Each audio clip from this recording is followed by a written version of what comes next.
big moving day yesterday. We did a lot of stuff. Let's now I'm hanging out actually in the stacker, trying to run a power wire, and I got the wrong wire, and I'm gonna go ahead and put it in because the battery that runs that winch door, we need the winch door to work. And yeah, it was nice yesterday, like 60 some odd degrees. You know, let's turn this around. Look at what it's like now.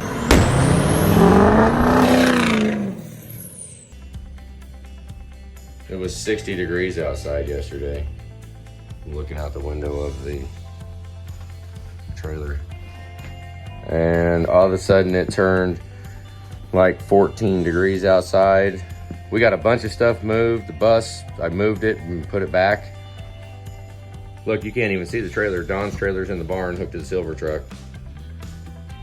I didn't want to stick it out this side. I stuck it out the back, which I probably shouldn't have, but I did. That way the truck can be inside, not getting snowed on.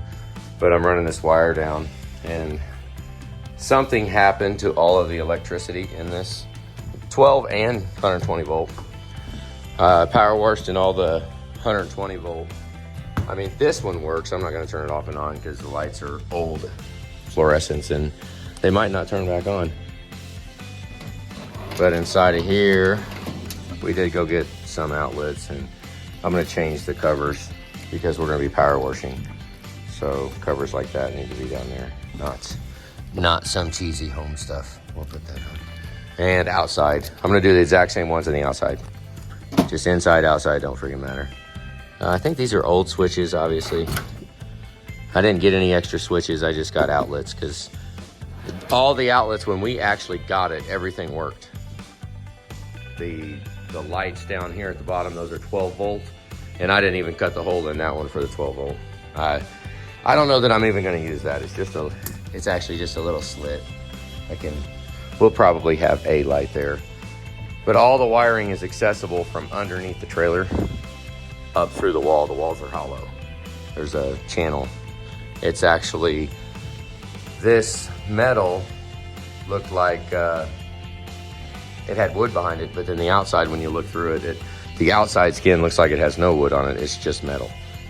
And this is metal with wood on it. Well, so I was power washing, and I think got all the outlets for it. Like this one worked too. I took the compressor down, took that down, obviously. We painted around it. See how it looks all kind of, oh, that looks like hammered horse shit up there, actually. What happened up there? I'm gonna have to sand that off. That looks like crap. Oh, well. For now, I mean, it's all the gaps, and I mean, we've got a lot of stuff to do. I mean, this inside might just need to completely be covered. That's why I didn't really care about a lot of the runs and stuff like that. I just wanted to get it covered because it was horribly disgusting. Now we can, because I mean, I'm thinking it might need to be carpeted all the way. I mean, what better insulator than carpet, and you can lean up against it. You know, it's soft. Who knows? That's what I'm thinking. But the line up there might have been a provision for it, but the wiring that's on this is an 03 trailer. I mean, the wiring that's on it it's served its purpose. So I'm gonna add a little bit fatter wire going down. It's not gonna be permanent wire, because back here I would want like a big gauge wire, like battery, like lawnmower battery cable wire going back up here, which we don't really need that though, because there's gonna be a battery there, you know, so it only needs a charge line. Right now I think I'm putting a 10 gauge line from the front battery underneath the trailer, and I don't have any wire loom. Kind of bummed me out. It is in whatever. It was a wire that they had there, and I looked through all of it, and I grabbed a solid wire, which is a drag, which means it's, what do you guys think? What's the problem with, I mean, all automotive stuff normally is stranded, right? I get it. But we was at the hardware store, and you know, they had one big roll of wire, this guy right here. That's what I got. 10 gauge. Yeah. I didn't read it too freaking good. I just grabbed it, but at least right now I now have a line. I'm not gonna plan on keeping it because I don't even have wire loom. I need to get expandable wire loom and put the entire line in it and then fish it back there and actually make it to stay. But right now I want to be able to open and close the door, because obviously it needs the door to open and close. And I also wanted to paint behind all of that and kind of try to make it look better. That's all shadows up there. Or is it shadows? I don't know if it is. That right there? No, that's not shadows. Dang, I didn't do my job. We didn't cut it in either. I didn't cut it in because, I mean, I didn't want to get anything on the trim. You know, I mean, that trim is kind of cheap and very kind of cheap, but very easy to do. And we could do a much better job with the trim if I grabbed a bunch of it and went maybe a little bit bigger trim and to encase carpet, you know. Right now, this wasn't I'm going to be done with this trailer type of remodel. It was more like we want to use it, we want to have it, we need the extra space. We're selling our house, and you know, I wanted as much space. And let's be honest, the Volvo looks freaking awesome with this hook to the back of it. You know, we'll probably go, hopefully get up north to do some other stuff to this. Hopefully, we'll see. But right now I'm trying to get the infrastructure put back, and let's get to it. Well, I say that, but let's look at it. This door is freaking messed up too. I mean, I'm running the wire.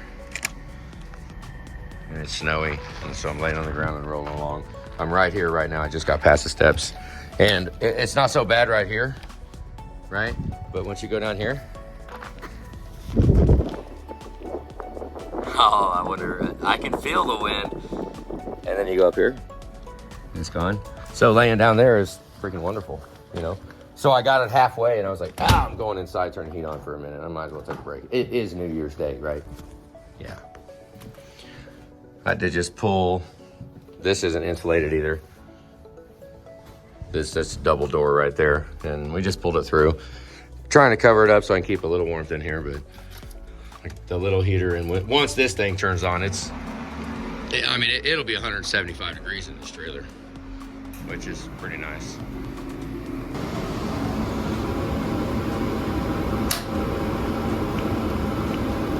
This thing actually does light really quick.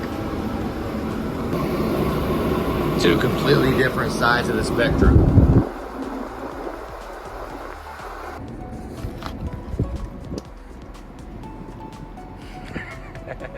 For sure.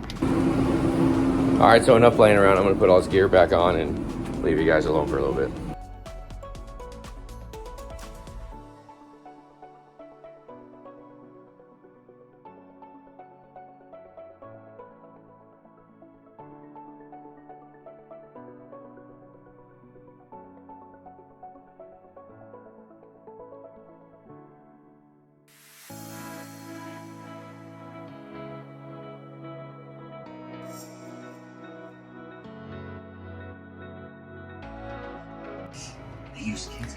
So we're going through watching where we went, going through a bunch of old stuff.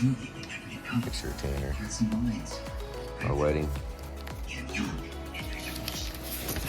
some of that. This is in 2014, the shop was going then. It's I was just driving through and I was going through the stops, and this is not entirely accurate information. After looking at the stops, like I was banging 6-hour drives. The legal amount.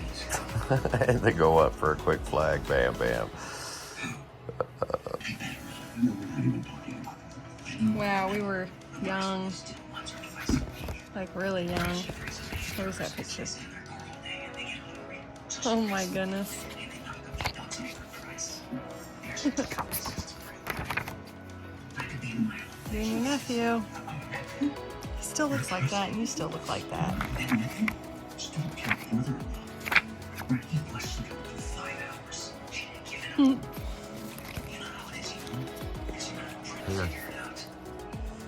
I think that was Aunt Trisha's house. These pictures are dark. A little more? Wow, that was our Grand Canyon trip. Yeah. Is that when I asked you to marry me? Yep. house had a heated. Oh, I was a cheesehead. Aunt Trisha. The moon. You driving with no shirt on. That was in your parents' car. Yep. So she was a little hottie then too.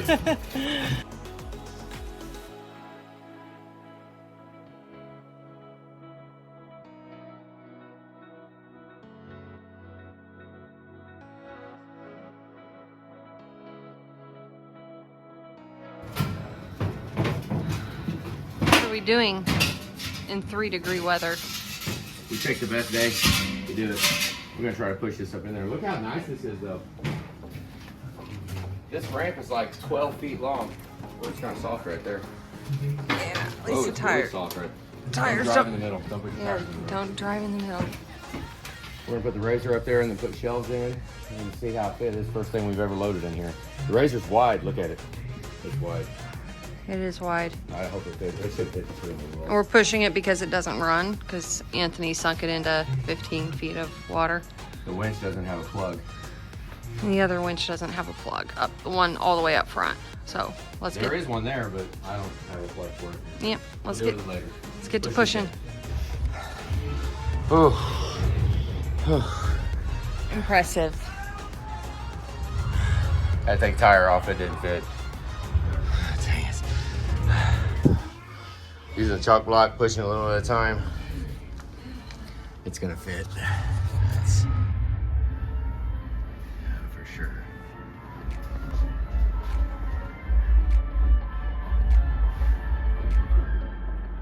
Awesome. How about a genius idea? Let's use this. It's sitting in the bucket right now. Freaking idiots. Might as well. Dang it. Okay. So he's got it hooked up. Whoa. Look at my winch. Look at that winch. Manpower, not ain't horsepower. Yeah, how strong is it? Well, the cat's How gonna. strong this tie down is.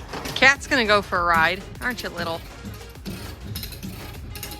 You get ran over on a non-running vehicle, I'm Looks like the tie down's gonna hold. not gonna feel sorry for you. Did you need me to To get it steer? up over that hump right there. How close are we on the front tire?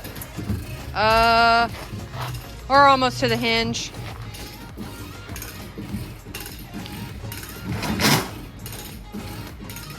Get to work.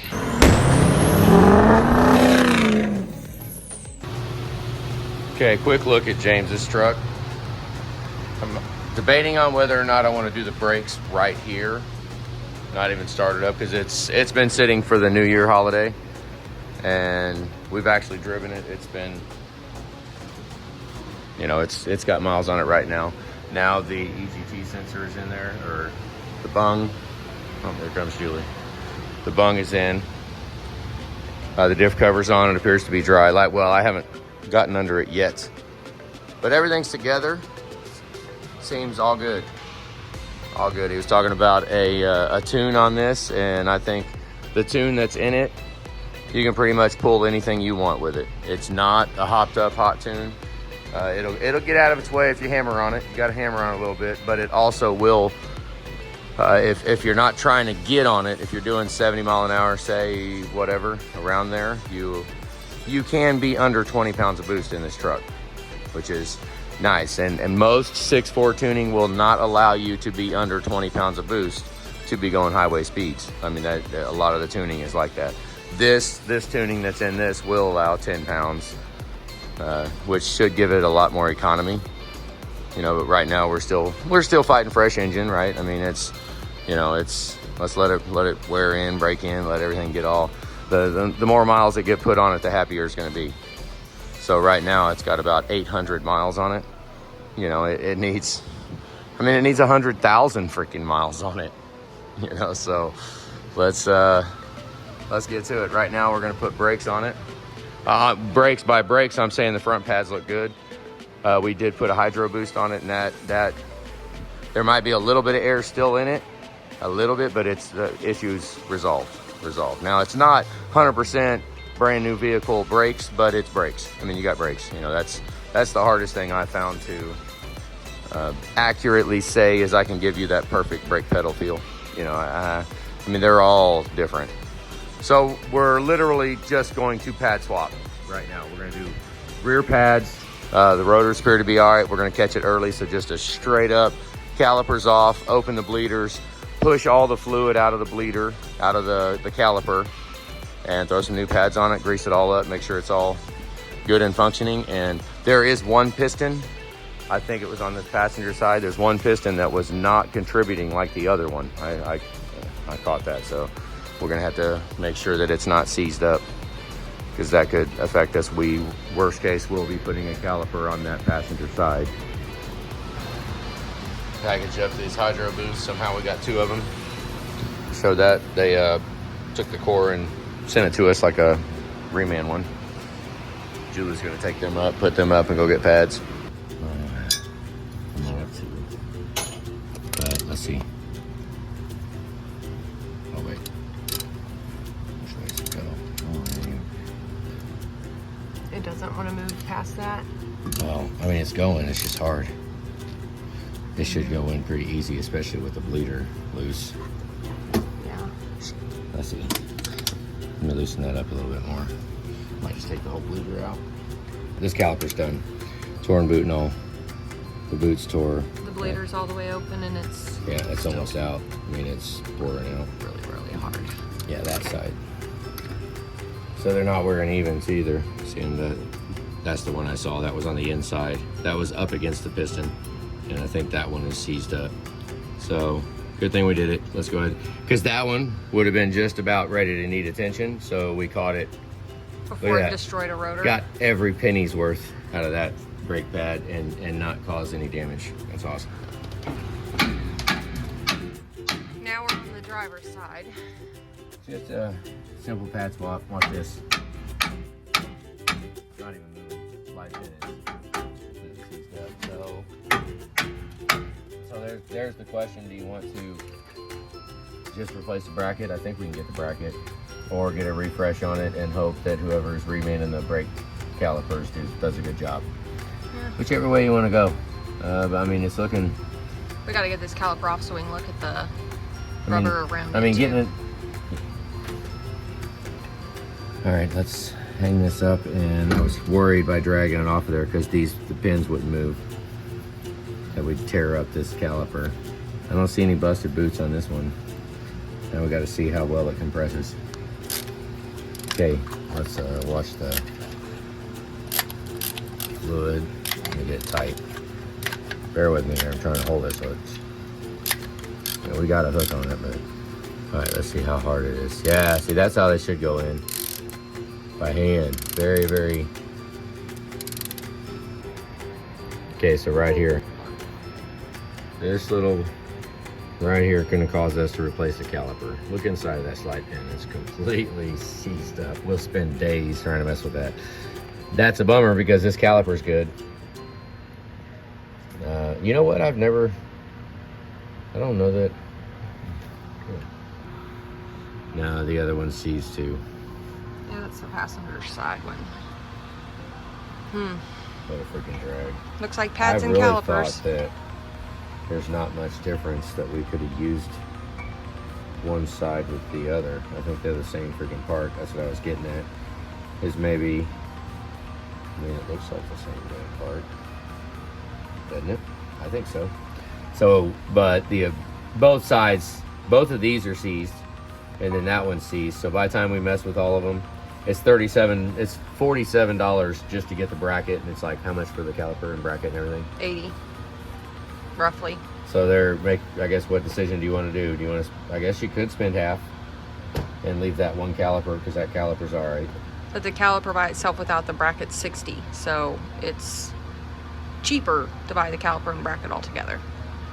Yeah, but inevitably you spend more money. Inevitably you're gonna still spend more. Yeah. And that's hoping that the calipers that we get are as good as how that one sits right now. That's the biggest question right there, because that'll be very, very easy to get upset when we put a caliper on because the bracket's seized, and and then that caliper winds up seal leaking and brake fluid, and that would be right. So let's put calipers and brackets. All right, so shop's all shut down, an absolute disaster. This is James's truck, and we are all done. It is, let me open the hood. Let's see if the light, yep, light comes on. It's all done. No more in the shop. She's been good. We're getting ready to go move a bunch of stuff. We got a whole bunch of moving going on. The lift gate's full of stuff. The double stacker's full. The 34-foot Don's triple axle's full. So we need to go move vehicles around. This is gonna go park and sit, and we're gonna jump in the Volvo tonight and run up north. I think, maybe, hopefully. But this is the last time she's here. We've been through a lot with her. And she is now, I'm going to drive it potentially Nashville, but it's looking more like Atlanta. And maybe if things happen, we'll be down in Tampa with it. We don't know. There's just a lot of stuff going. James is actually moving too. He is moving as well. So, you know, moving with a whole bunch of stuff is challenging. Thank God we do have the shop here as a place to actually compound stuff, set stuff, right? But we'll be done with that here in not very much longer. I mean, really not much longer. Maybe another week, maybe. We've got 2 6.7s outside that need to be done in a 6-liter, and then 4 more 6-liters, and then, oh my goodness. But I want to have, I don't want to compromise just to hurry up. So the vision that I've got for the trucks and the jobs and everything is going to be different. I want to focus on them. I want to take my time with them, bang through the punch list of things that need to be done. Like James's, we got pretty much everything. Look how dirty it is. It's absolutely filthy. It snowed here about quite a bit. That just tells you that it does run, I guess. But there are, I mean, the coolant's been rock solid right where it wants to be. It's actually warm. I've already driven it. I've been driving it. We put brakes on the back. Just pad swap. We didn't do rotors. I mean, we kind of, I mean, you know, there's a point where we're all, you know, supposedly everything is best of the world, you know. Just ask them. They're better than everybody else. But this, we got down to the point, just throw some new pads on it. The rotors, I mean, they got a little bit, you know, well, you'll see if you take them apart, they'll be all right for what they are. But I think we do have all the rotors are slightly glazed over. That's an issue with the brakes. I mean, they're good. The brakes are good. They don't have that. No, they don't have that banging. I'm awesome feel. But I mean, it's absolutely. I mean, I pulled a 34-footer with this thing, and so, you know. But that's the last time in the shop. The machine shop's all shut down back there. Look at that. Can you hear the crickets? All right, let's get the heck out of here. And she is now going to Florida. Like sending a child off to college. It's awesome. Now, those that have been to the shop, this is the time right now when if she doesn't shut all the way, look at her, I got her all, she's just hanging out. If it doesn't shut all the way in the first one, then you're not done. Those of you that have been in the shop, you have to open it back up. So here, we'll just say bye-bye. Good to go. I'm not even gonna turn the flash on. Let's plug it in, fire it up, and see what happens. Once you do fire this truck up, let's hit that button.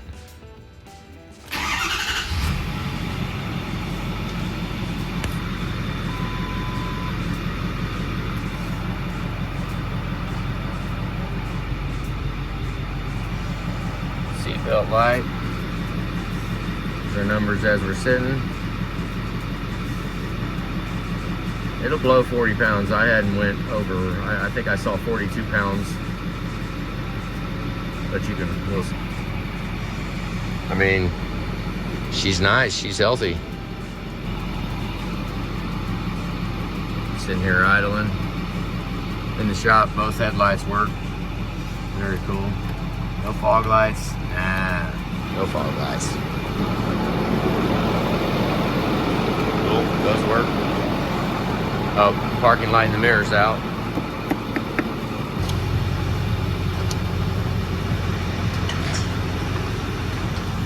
Cats are anxious to get in. I mean, obviously it is dark out. It snowed. It's all nasty. So I changed my mind and I couldn't actually leave with the light out. So we pulled it back in, fired the shop all back up. And look at that. They're aftermarkets.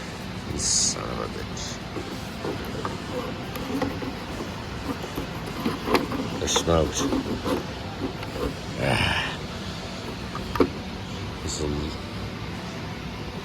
Looking at the lens. I'm looking with you guys for the first time. I mean, it's got the connections in there. So, damn it. Actually, it came unplugged. It's probably a good thing. It's corroded in there. See it inside of it? I can't dig the damn thing out. She don't want to leave. She wants to stay.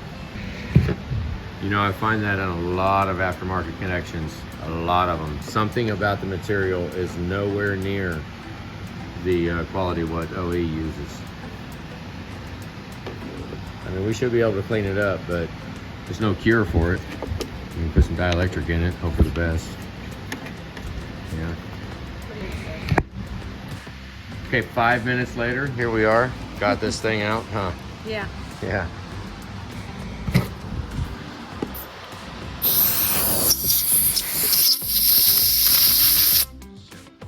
We are trying. We'll clean it up. Julie brought this. Of course, I'm gonna have to keep it off the thing, and then we'll throw some dielectric in it. Not that. That's no, the dielectric's over there. That's the. She thought that was. I mean, anything would work, but we'll use dielectric. I don't know that aftermarket one. I don't know how well it's gonna. I mean, I don't want to beat the mirror up too bad, but it'll work for now. Hopefully it keeps working.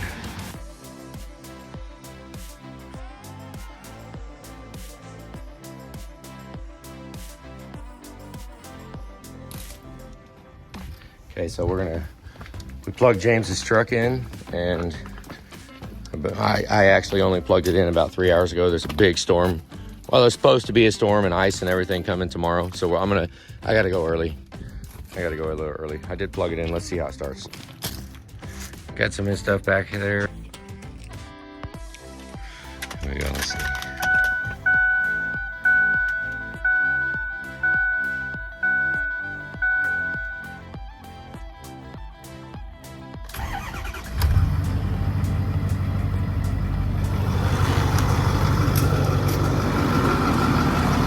Leave it plugged in for a minute. Might as well while it warms up. It won't hurt nothing.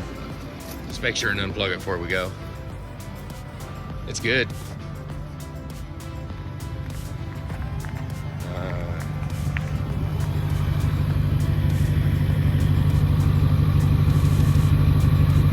That is a cold start. It's about 15 degrees here right now. It's kind of chilly. There's ice on the floor and ground. Things all. Julie's feeding the cats in the bus. We're trying to get them acquainted to it. Got the camper plugged in, Don's truck. Don's trailer. Got Don's trailer here, a little dirt on it. The double stacker.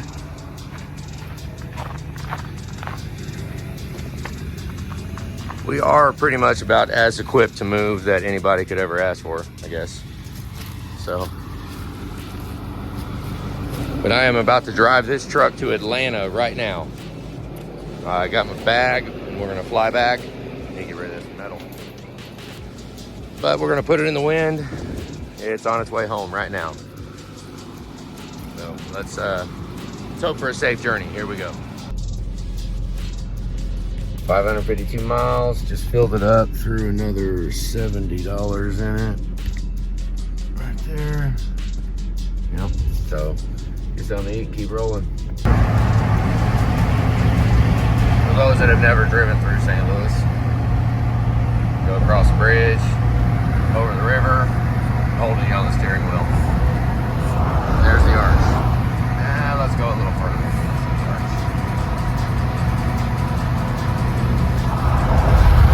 There you go.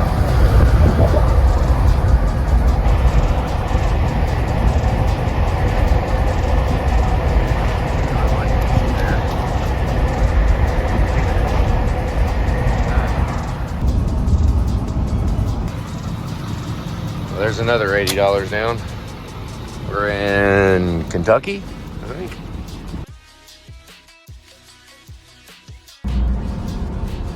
What the hell is going on here? Somebody's on fire.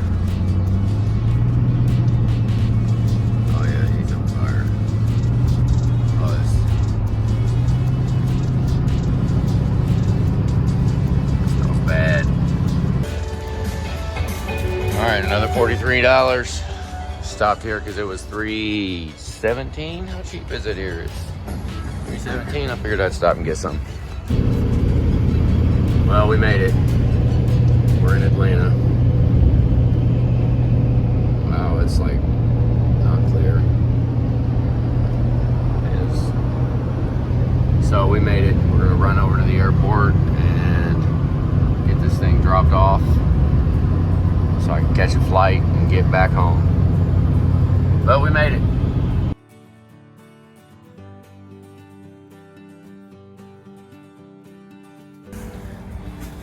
All right, it's real early in the morning. We're at the airport, 34D. I don't see any other signs around here, but she rolled like a trooper all the way here. I was looking around for car wash and it's just dirty. It's dirty. It's dirty. It's got half tank fuel in it.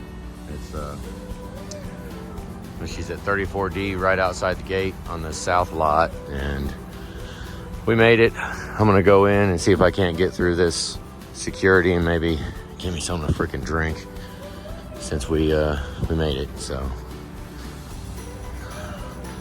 there she is. We had a long ride with her.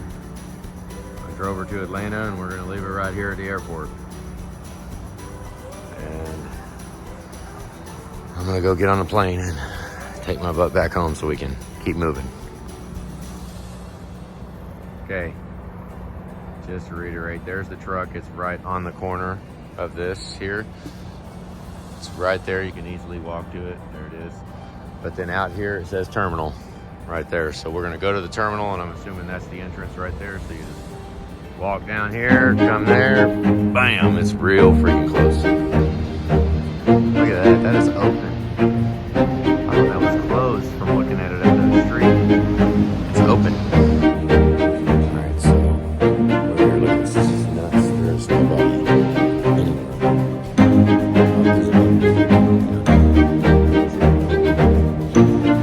Which I don't know where we're all myself. I gotta figure out where I'm going. Get this freaking plane.